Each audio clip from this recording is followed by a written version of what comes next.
Well, Rafa did the same thing as he always did. He treated it as just another game. He read the team out, read the subs out. Obviously, I wasn't one of the 11 who started. It was a bit of a blow because I expected to start. Sometimes you have a feeling whether you play, whether you don't play. I was pretty sure I'm going to play that game. As disappointed and upset I was, you know, a couple of minutes you need to get on with it, support the teammates and be in the right frame of mind once you are needed.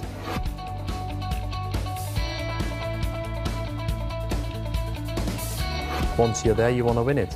We knew we were up against probably the best team in Europe at the time, and we were just taken apart in the first half.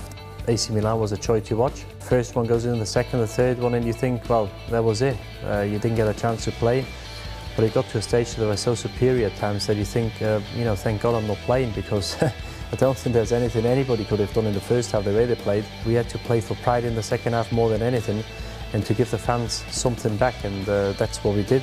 That we end up winning that trophy, I don't think anybody could have imagined or believed at half time.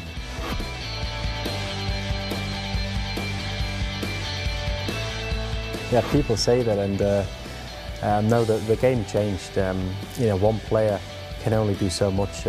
Obviously, the momentum changed, the game changed, gave us the opportunity to push Steven Gerrard a bit further forward, who scored that all-important first goal. They crumbled a little bit, which we didn't expect. They showed quite a bit of nerves. We pulled 3 goals back within 6 minutes, and you know, we started from scratch after 60 minutes. And you need everything going your way, because if you want to pull a 3-goal deficit back against, as I said, arguably the best team in Europe at the time, you need a bit of luck. The icing on the cake was that save Dudek made a few seconds before the end of extra time, and once we went to penalties, I was pretty confident we're going to win.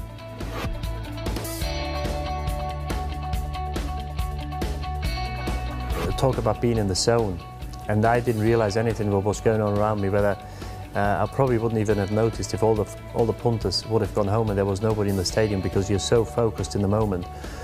And he went round, he asked me whether I want to take a penalty. I nodded, and 2 minutes later he said, "You take the first one." I knew that it's a very important moment in the tie or in the shootout, because it was the first time we had the chance to go ahead on the night. You know, as it happened, I knew what I was going to do. The spot I picked, I wasn't going to change that unless Dida moved early, which he didn't. Picked my spot, unfortunately, hit the back of the net.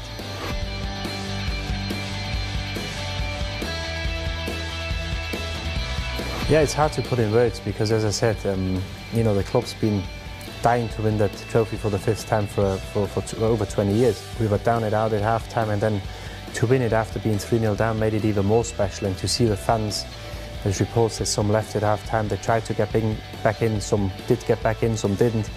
And to see these happy faces after waiting for so long, because a lot of the younger lads, they only heard from parents or grandparents the first time it was won, or when the trophy was won. So obviously to give the trophy to the younger generation of Liverpool fans was a special moment.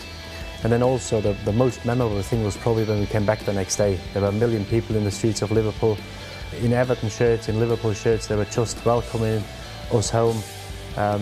People from 6 months old to 100 years, people crying in the streets, grown-up people crying. It was just a very touching and emotional moment, because you know, if you experience something like this once with a club of that history, it'll stay with you forever.